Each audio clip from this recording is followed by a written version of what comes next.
Hello and welcome to Starbound's second channel. My name is Gabriel the Bibi Capaldi and I'll be your narrator today.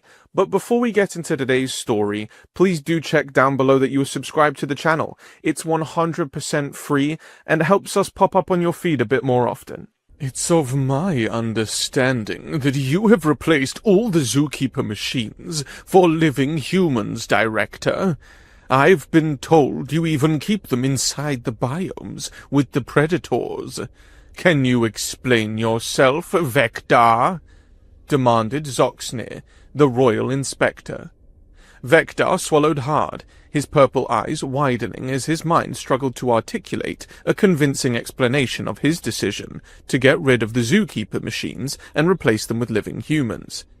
He momentarily averted his gaze toward the parked ships in the hangar, just so that he had a moment where he could pretend his more recent changes in the administration of the Royal Zoo hadn't attracted the attention of the Queen herself, who had sent an inspector to scrutinize his recent actions.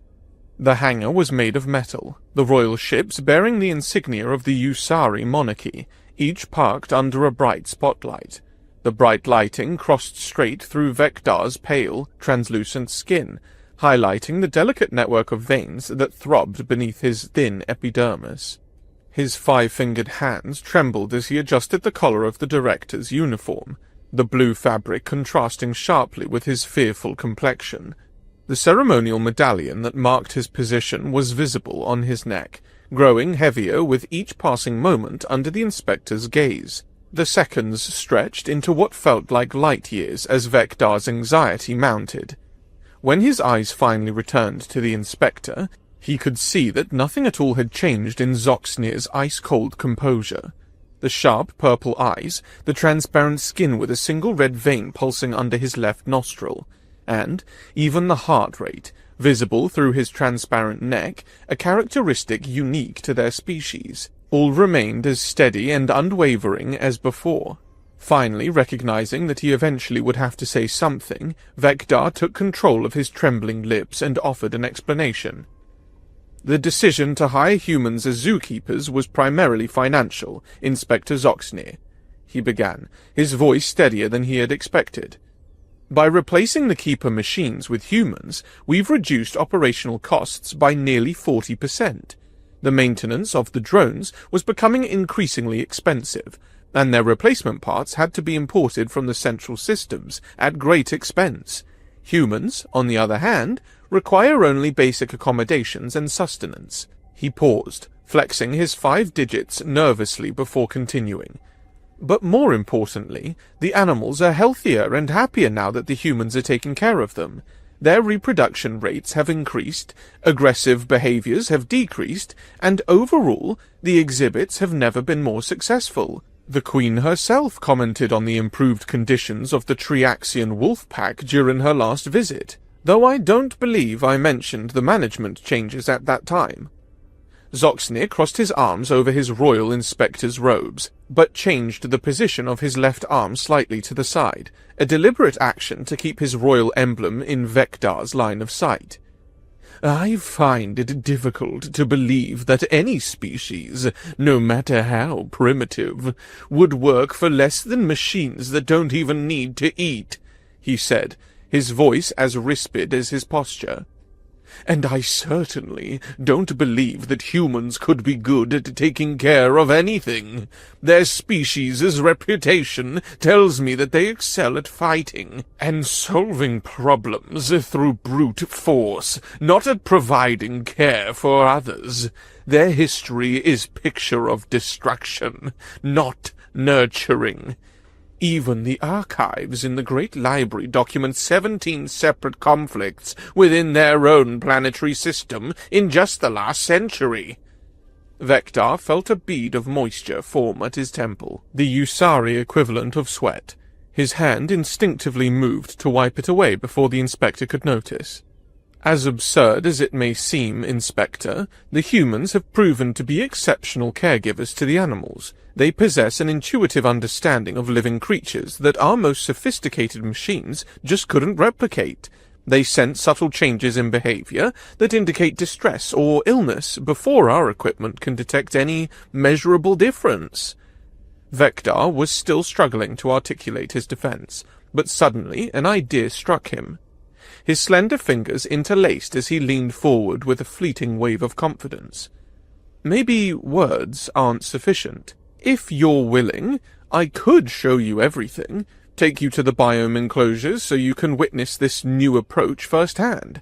Seeing is believing, after all, and I believe that once you observe the humans in action, you'll understand why my decision serves the Queen's interests and upholds the standards of excellence she expects from her royal zoo.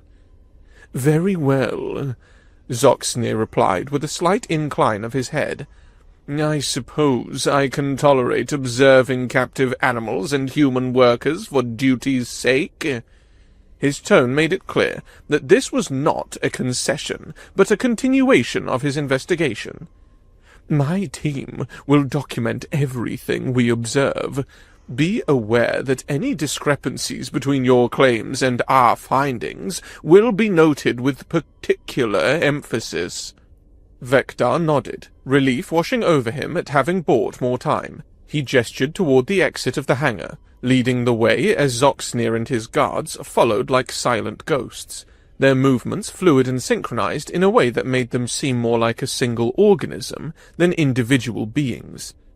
Their footsteps echoed in perfect harmony down the long corridor that connected the hangar to the main facility, and occasionally one of the inspector's assistants would raise a 5-digited hand to capture an image or something that caught their interest, the subtle sound of their recording devices punctuating the silence. The corridor opened into a vast central hub, where various pathways branched toward different sections of the zoo. A few off-duty staff members, all Usari, quickly averted their eyes when they noticed the royal insignia on Zoxnir's robe, hurrying to appear busy or simply ducking into adjacent hallways to avoid scrutiny. As they reached the far end of the hub, Vector motioned towards a sleek, hovering vehicle designed for zoo tours. Its elongated form resembled an aquatic creature, with a transparent canopy that offered panoramic views and comfortable seating for up to 10 passengers. The zoo spans over 500 kilometers, he explained, his 5 fingers already reaching for the activation panel. This will allow us to cover more ground quickly. I suggest we begin with the predator enclosure. I believe it will provide the most compelling evidence of the human's effectiveness. Without waiting for a response, Zoxnir and his 4 guards boarded the vehicle, arranging themselves in rows. Their weapons, slender rods that could extend into formidable energy staves at a moment's notice, remained secured at their sides, but their positioning made it clear they would be deployed instantly if needed. I hope that what you'll see today will be sufficient to satisfy your inquiries, Inspector, he said, steering the transport out of the docking bay and onto the broad pathway that wound through the administrative section of the zoo. The journey to the predator enclosure took several long minutes, filled with awkward silence. Vector attempted small talk about the weather systems in the various biomes, yet Zoxnir merely responded with non-committal grunts, his attention seemingly focused on the screens of his personal data device, where he occasionally made notes with quick taps of his transparent hand. At last, they arrived at the massive transparent wall of the predator enclosure. The barrier, nearly 30 meters high and constructed of a material as strong as diamond, separated the visitors from the recreated alien ecosystem within. A handful of Usari families were already gathered along the observation area, their children pressed against the glass, pointing and capturing images with their recording devices. Parents stood back, their hands gently resting on their offspring's shoulders, occasionally leaning down to explain some aspect of the habitat or creature within. Before Vector could bring the vehicle to a complete stop, Zoxnir and his team had already disembarked, moving with unexpected eagerness toward the transparent barrier.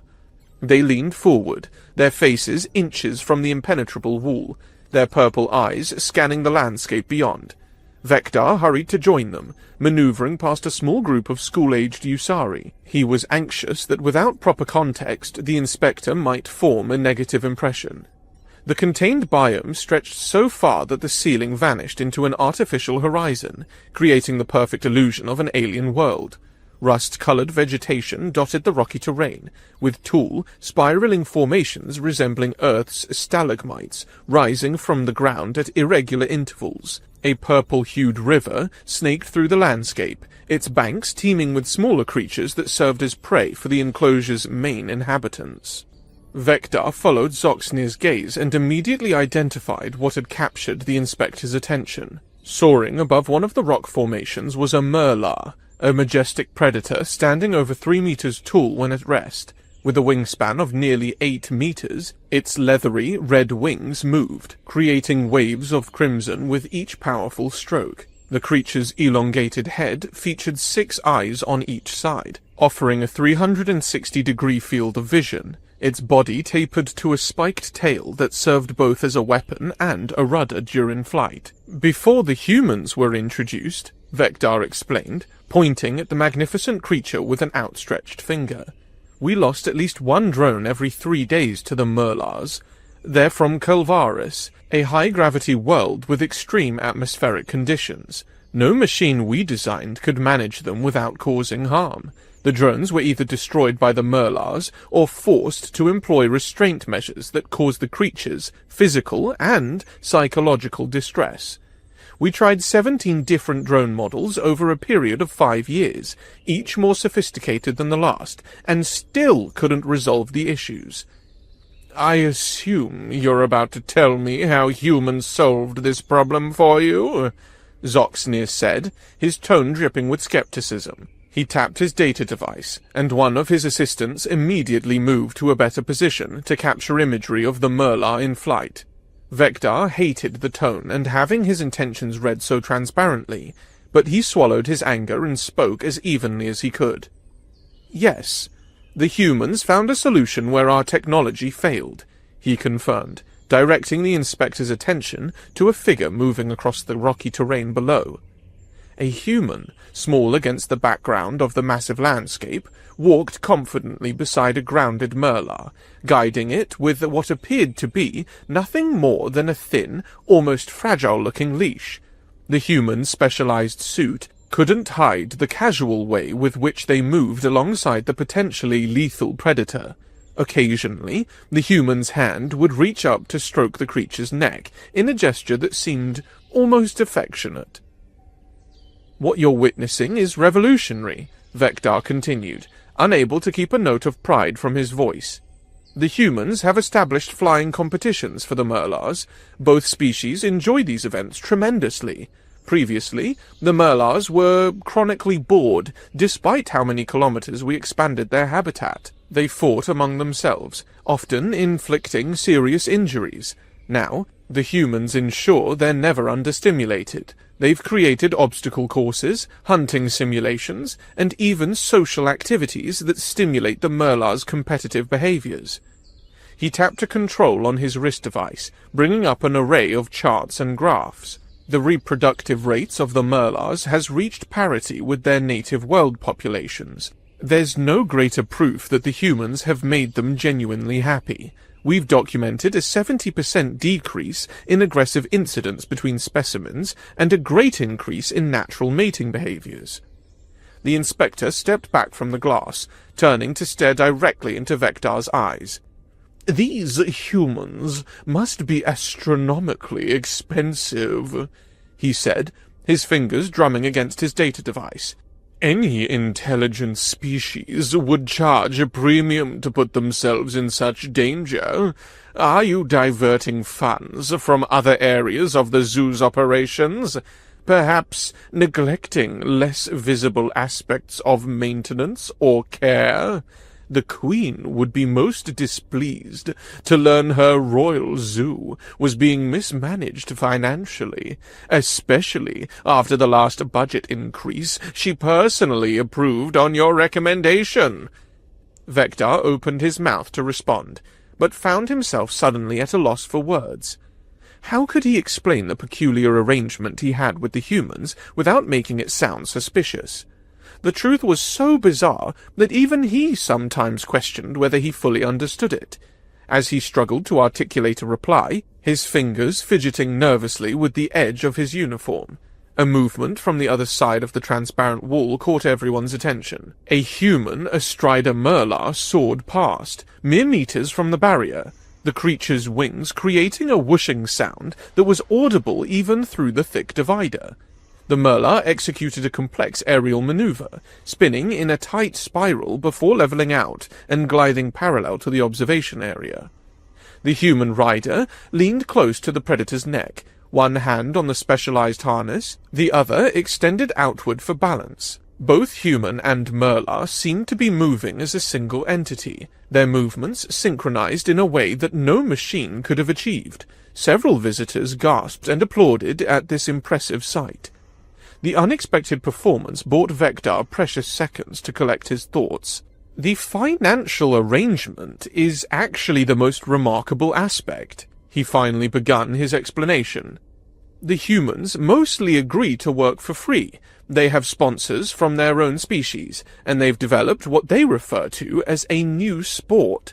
I must admit that I don't fully understand all the intricacies of their social and economic structures. I prefer not to micromanage once I've found effective solutions. His fingers spread in a gesture that conveyed both pride and a touch of humility. What matters is that humans and animals are happy together. We provide medical assistance when accidents occur, which is rare but inevitable when working with predators of this size. That minimal expense has been sufficient to avoid any complications. In fact, our medical costs have decreased by 12% since implementing this system, as humans are far more effective at preventing injuries than our previous automated solutions were. The inspector stared at him for what felt like an eternity, his expression unreadable behind the cultural mask of Usari formal interactions. His hands were clasped behind his back, a posture that signaled deep contemplation in their species. "So what you're telling me," Zoxnir finally said, his voice soft but dangerous, "is that you don't understand your own operation. You've allowed an alien species to essentially take control of a significant portion of the royal zoo without comprehending their motivations or methods. From where I stand, Director, it appears you are either incompetent or deliberately obscuring something. Neither reflects well on your ability to run this institution." He straightened his robe, the royal emblem flashing once more as he adjusted it with quick movements of his 5 digits. "Show me more, and I suggest you prepare a better explanation of how this arrangement functions, or I will have no choice but to include your apparent incompetence in my report to Her Majesty. The Queen does not appreciate being kept in the dark about operations conducted in her name." The threat hovered in the air like a toxic cloud as Vector led the group back to the transport vehicle, his heart beat rapidly in his chest, a duet of anxiety that threatened to overwhelm him. His 5 fingers trembled slightly as he activated the vehicle's systems, but he forced himself to appear composed. "The next biome houses the animal species from the Myriadian system," he said, injecting confidence into his voice despite his inner turmoil. "There, the humans have developed an entirely different approach that has resulted in significant improvements to the creature's happiness. I believe it will provide a clearer picture of the overall benefits of our new management system." As the vehicle glided away from the predator enclosure, Vector's mind raced, searching for a way to satisfy the inspector's demands. He genuinely worried about the well-being of the human employees who had found purpose and joy in their work here, and about the animals that had thrived under their care. Most of all, he worried about his own position, not merely out of self-interest, but because he knew whoever replaced him would likely dismantle everything he had built, returning to the cold, inefficient methods that had caused so much suffering before. As their journey continued, he concluded that the fate of his zoo, and perhaps the unique interspecies relationship he had fostered, now rested on his ability to convince a royal bureaucrat that humans were more than the violent, primitive species the Usari believed them to be. As they approached the new biome, Vector took a deep breath, steadying himself for what might be the most important presentation of his career. His fingers gripped the controls tightly, drawing strength from the knowledge that what he had created here was worth fighting for, no matter how difficult the battle ahead might prove to be. The vehicle slowed as it approached the next biome. Unlike the rocky landscape of the predator enclosure, this habitat was a vast green field that stretched toward a distant tree line. Soft, emerald grasses swayed gently in the artificial breeze, punctuated by scattered rocks of various sizes that provided shelter and shade. Several small puddles dotted the landscape, their surfaces disturbed by the movement of tiny furred creatures. The transparent barrier separating visitors from this pastoral scene appeared noticeably thinner than the formidable wall of the predator enclosure. Before Vector could bring the vehicle to a complete stop, Zoxnir and his guards had already disembarked, repeating their earlier behavior. However, this time they maintained their distance from the transparent wall, standing several meters back and observing the scene with what appeared to be a mixture of confusion and disdain. Their posture had changed, becoming more rigid, and Vector noticed one of the guards whispering something to another while pointing toward the enclosure. Vector approached cautiously, sensing the shift in mood. As he drew closer, Zoxnir's voice cut through the air like a knife. "What is the meaning of this?" the inspector demanded, his voice rising to a pitch Vector hadn't heard before. "Director, explain yourself immediately." Startled by the outburst, Vector quickly turned his attention to the interior of the biome, searching for whatever had provoked such a reaction. What he saw was a scene he had witnessed countless times before, but now viewed through the critical eyes of the inspector. Inside the enclosure, a group of exars, fluffy, multicolored herbivores resembling a cross between earth sheep and large rabbits, were being herded across the field. But what had clearly upset the inspector wasn't the exars themselves, but rather what was guiding them. A sleek, four-legged predator with pointed ears and an alert expression that Vector recognized as what humans called a dog. The canine moved around the perimeter of the exar group, occasionally darting forward to redirect a stray, but never showing aggression beyond what was needed to keep the herd together. This is our innovative herding solution, Vector explained, his voice trembling under Zoxnir's glare. The creatures the humans call dogs have proven effective at guiding our herbivore populations. The exars respond much better to them than they ever did to our mechanical herders. He gestured towards the scene, where a human handler stood at the far edge of the field, occasionally whistling or calling out commands to the dog, which responded promptly. "You see, the machines we used previously would frighten the exars. Since introducing the dogs, we've seen a significant improvement in overall, herd health." Zoxnir's face contorted with what could only be described as outrage. "You've introduced predators into an enclosure with royal herbivores? Are you completely mad?" He jabbed a finger toward the glass. "These exars are among the Queen's favorite species. Their fur is used in royal ceremonial garments, and you've placed them at the mercy of Earth carnivores. This arrangement isn't just stupid, Director. It's actively dangerous to your own neck." The inspector began pacing, his fingers clenching and unclenching. "First, these dogs could attack and kill the exars at any moment. Second, even if they don't, the constant presence of predators will create chronic stress in the herd. Third, there's a significant risk of disease transmission between Earth fauna and our native species. And lastly—" He stopped pacing to stare directly at Vector. "You've made these decisions without proper authorization or documentation, placing royal assets at unnecessary risk." Vector raised his hands placatingly. "I assure you, Inspector, the dogs have never killed any of our animals." He took a deep breath. The results speak for themselves. The XR population has thrived under this new management system. I've heard quite enough. Zoxnir cut him off sharply. I don't need further explanation of your reckless decisions. I've seen sufficient evidence to complete my report to Her Majesty. He turned to his guards. Document this arrangement in detail. I want footage of Earth predators interacting with royal property. The words hit Vector like a physical blow. If Zoxnir submitted his report now, everything he had built would be dismantled. The humans would be removed, the animals would suffer under the return of mechanical management, and he would almost certainly lose his position, perhaps even face criminal charges for mismanagement of royal assets. But perhaps there was still one chance.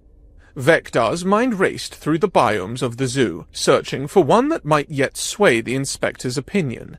The aquatic habitat? No, it also used Earth fauna in its maintenance. The desert biome? Too similar to what they'd already seen. Then it came to him. The forest sanctuary, where humans had resolved a serious ecological problem that had plagued the zoo for years. Inspector Zoxnir, Vector said, I respectfully request that you view one more habitat before finalizing your report. He lowered his head slightly, a gesture of deference that went against every instinct of pride he possessed. Zoxnir regarded him coldly, his transparent skin revealing the steady, unhurried beating of his heart, a contrast to the rapid pulses visible beneath Vector's own epidermis. After what felt like an eternity, the inspector gave a curt nod. One more habitat, he said, his voice dripping with condescension. Though I doubt it will change my assessment. Relief washed over Vector despite the insult. Thank you, Inspector. The forest biome is quite close, just beyond the next intersection. They returned to the vehicle, the silence now heavy with tension rather than merely awkward. The journey to the forest biome took less than 5 minutes, but to Vector it felt interminable. No matter what he showed the inspector, he realized it might not be enough. Numbers improvement reports wouldn't sway someone who had already decided that human involvement was inherently problematic. Still, he had to try. As they approached the viewing area for the forest biome, Zoxnir remained seated. Drive closer to the barrier, he ordered. I see no reason to exert myself for what is likely another disappointment. Vector bit back a retort and did as instructed, maneuvering the vehicle alongside the transparent wall. This biome was quite different from the others they had visited, a dense forest of towering trees with bioluminescent leaves that cast an ethereal faint green glow over the understory. Along the wall, several information displays provided different perspectives on the massive ecosystem. One screen showed drone footage from above the canopy, revealing the true scale of the forest. Currently, the feed displayed a clearing where a group of humans was visible, each carrying what were unmistakably projectile weapons. The humans were arranged in a semicircle, methodically firing into a dense herd of small, six-legged creatures that moved like a single organism across the forest floor. "Stop this vehicle at once!"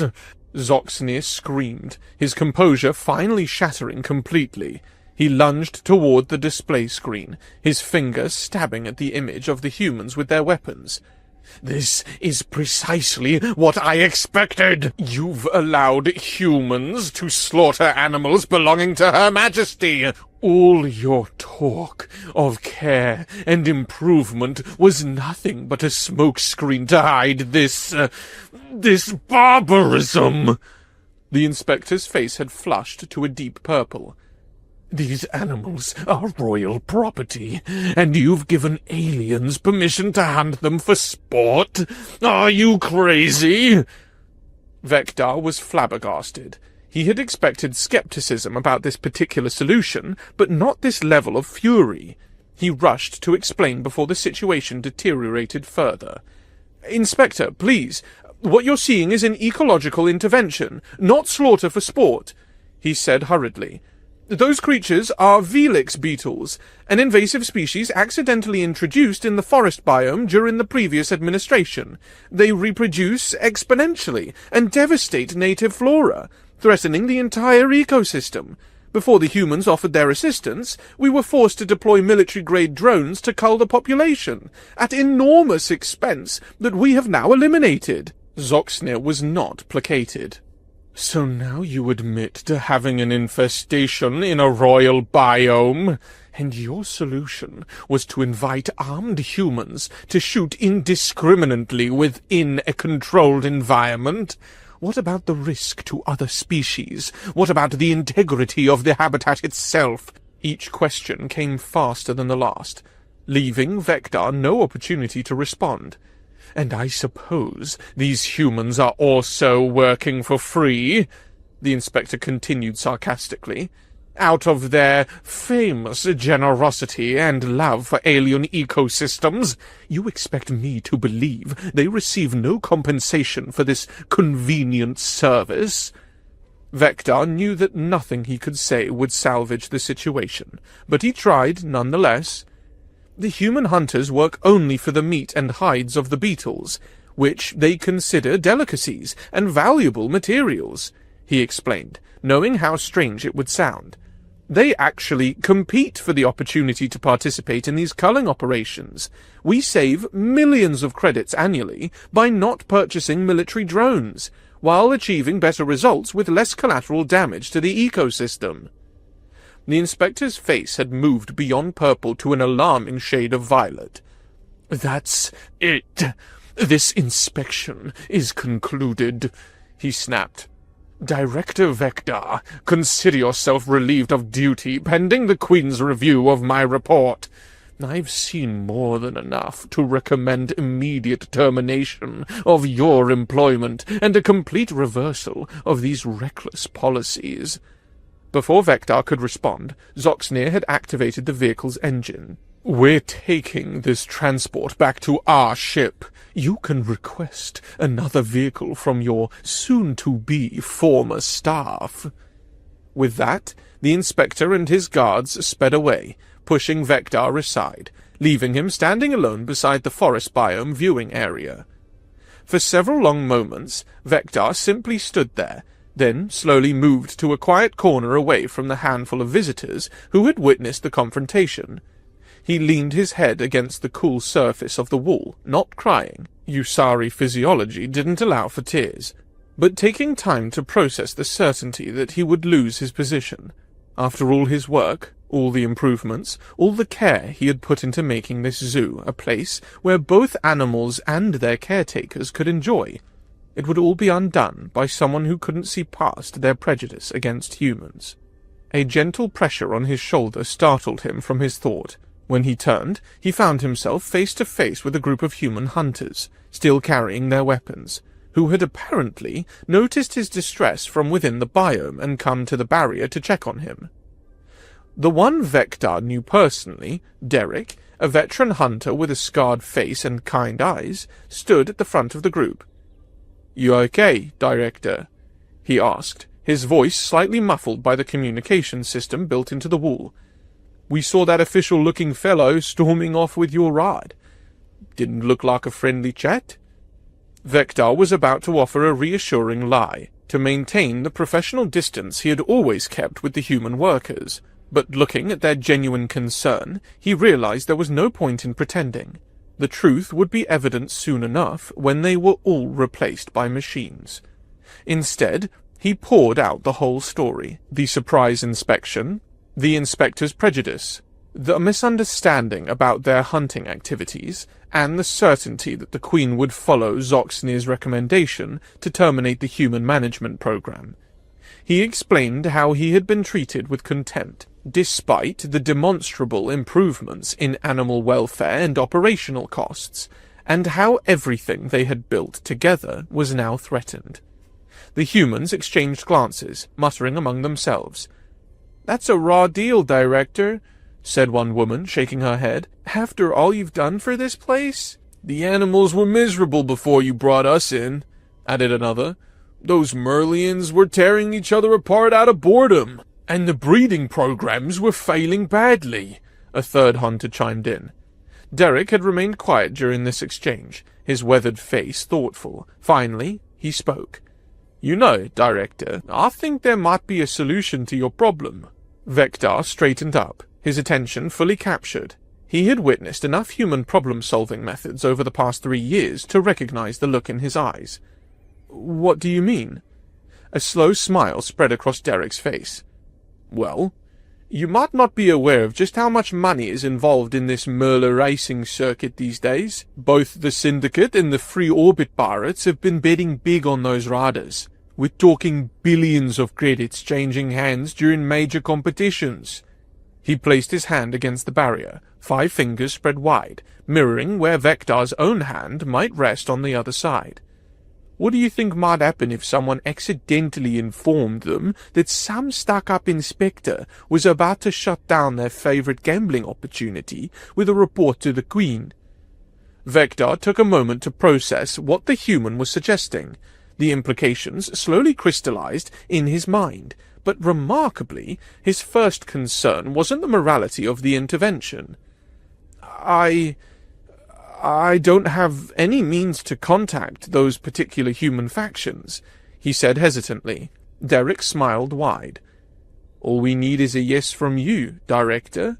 Let's just say some of your friends might mistakenly send a few messages to the right people. Nothing too specific. You understand. Just sharing some business information. Vector stood silently, weighing his options. On one hand, he was contemplating an intervention that would likely involve intimidation of a royal official, or perhaps worse. On the other hand, everything he had built, everything that benefited both the animals and the humans who cared for them, would be destroyed if he did nothing. The faces of the human hunters watched him expectantly, neither pressuring nor judging, simply waiting for his decision. In the end, he did what he always did when humans offered to solve a problem in their own unique way. He gave the same response that had served him well for all those years, through challenges that had once seemed insurmountable.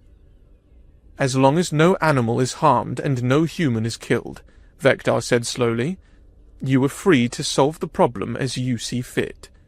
Got it, Derek replied with a nod, exchanging glances with his companions. We'll leave you to collect yourself, Director. Don't worry too much, all right?